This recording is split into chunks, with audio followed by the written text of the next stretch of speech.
Untuk video kali ini saya akan memberikan sedikit penjelasan tentang auto market maker versi 3 ya, atau V3, atau lebih singkatnya adalah AMM V3.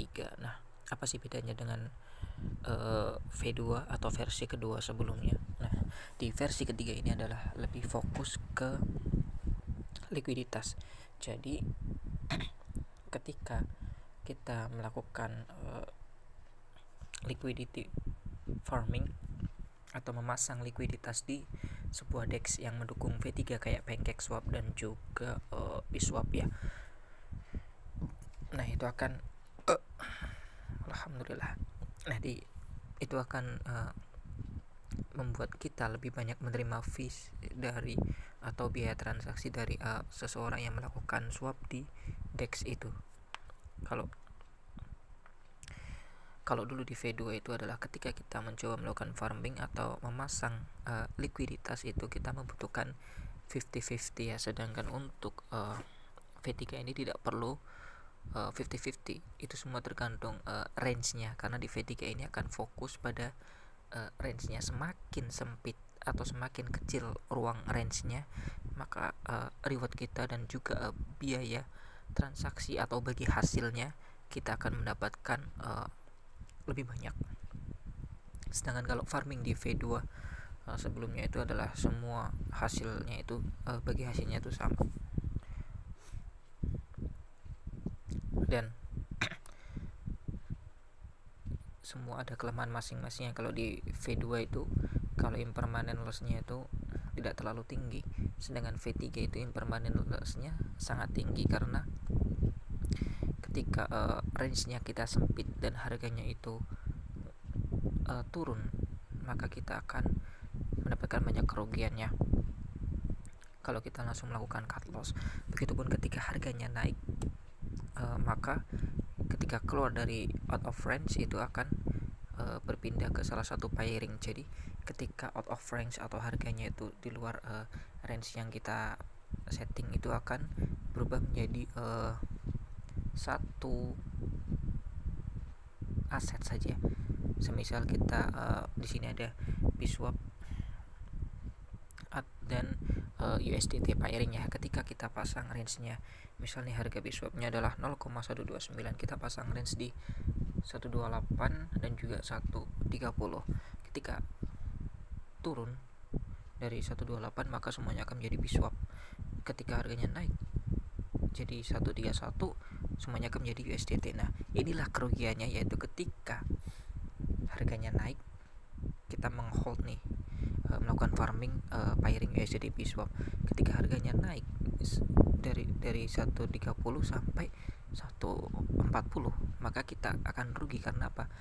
Ketika di 131, token kita, Biswap kita sudah terjual menjadi USDT semua.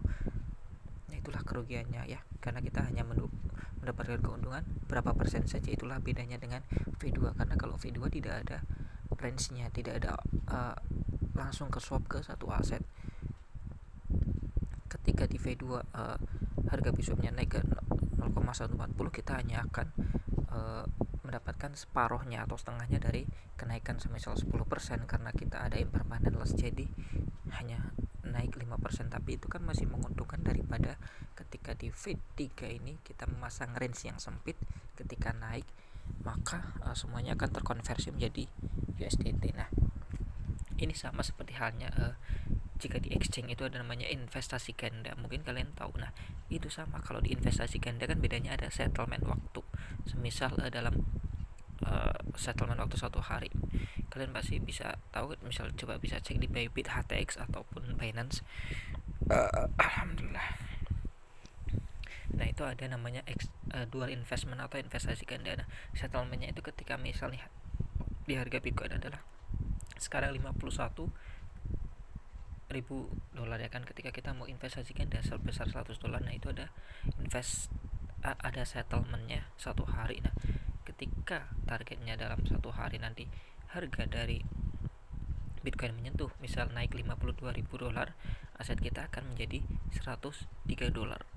Nah, ketika harganya turun, kita akan mungkin mendapatkan Bitcoin senilai 90 7 dolar atau sekitar 0,00 sekian lah ya. Nah seperti itu. Nah sama seperti V3 ini, kerugiannya ketika harga Bitcoinnya naik menjadi 55.000 dolar, uang kita sudah, aset kita sudah menjadi USDT, sudah kita hanya menerima 103 dolar yang harusnya ketika 100 dolar ketika Bitcoinnya naik menjadi 55.000 dolar atau sekitar berarti 5% ya, kita harusnya bisa menghasilkan 105 dolar. Nah seperti itu hitungannya ya, itu hitungan kasarnya, itu hitungan contohnya. Nah caranya seperti gimana sih? Nah di sini saya akan mencoba melakukan farming BFG token. Nah ini sedikit sarannya saya kenapa memilih BFG, karena BFG ini sangat stabil ya, bisa dikatakan sebuah aset yang stabil, karena kalau kalian bisa lihat di CoinMarketCap, BFG itu grafiknya jarang banget menyentuh sampai fluktuatif hingga 5% dalam sehari ya, paling hanya 1 atau 2%. Nah ini yang saya manfaatkan untuk melakukan farming di Biswap. Nah dan APR nya pun sangat tinggi rewardnya.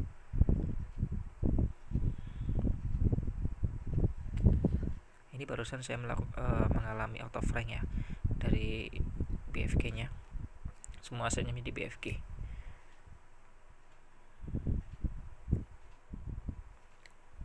Ini agak lemot sepertinya, mau swap dulu.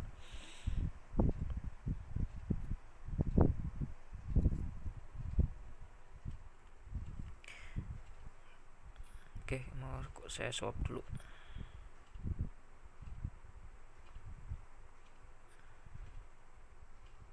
Di sini saya pakai Trust Wallet ya, terus langsung ke liquidity. Nah kalau kalian tahu bedanya antara Biswap dan PancakeSwap, kalau kalian di sini cukup melakukan pasang add liquidity saja. Kalau di PancakeSwap ketika kalian sudah add liquidity, kalian masih harus melakukan staking lagi di farming, jadi kalian butuh banyak fee ya. Nah ini menurut saya keunggulan Biswap daripada PancakeSwap, dan APR nya pun lebih gede di sini. Klik saja add liquidity.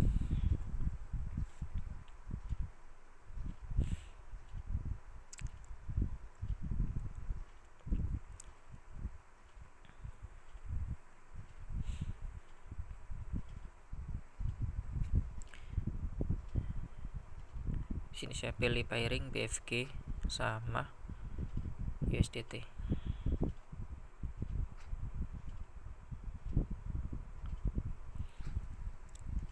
Nah untuk V3 pun kalian tidak perlu 50-50 asetnya ya, kalian bisa pakai berapapun tergantung ranknya. Nanti bisa kita lihat ranknya. Ini BFG nya saya max saja.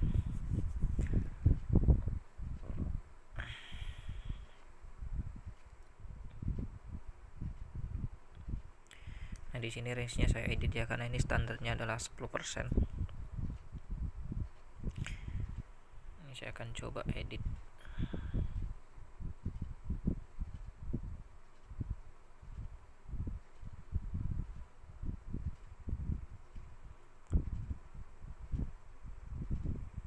Saya mau coba bikin 0,50 aja, 0,5.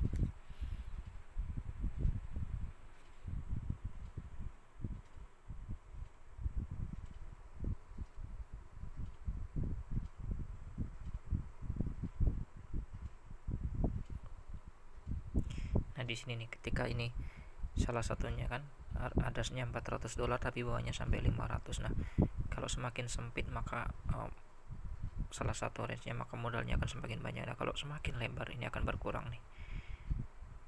Oke, nah seperti ini. Ini saya bikin 0,5 semua ya. Ini kan semakin banyak. Kalau kalian lebih lebar lagi maka ini akan semakin sedikit USDT nya untuk modalnya. Nah di sini saya bikin 50-50 aja, 0,5. Oke, kita preview lalu confirm.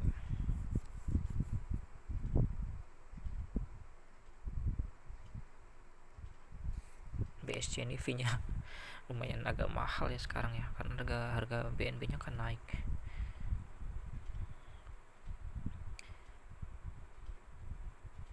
sini sudah terpasang ya.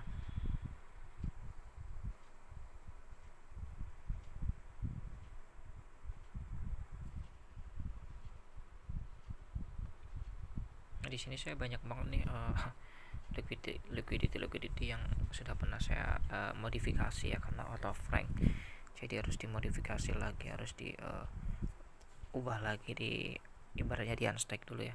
Nah kita kan kalau udah kepasang mah nggak perlu namanya farming lagi. Nah di sini full share-nya 17% ya. Nah kalau kalian lebih sempit lagi bahkan bisa sampai 30%. Nih claim unclaimed rewardnya, Biswap-nya udah langsung bergerak ya. Nah unclaimed fees ini ketika akan bertambah kalau ada yang melakukan transaksi swap di Biswap, kita akan mendapatkan bagi hasil. Nah ini range-nya.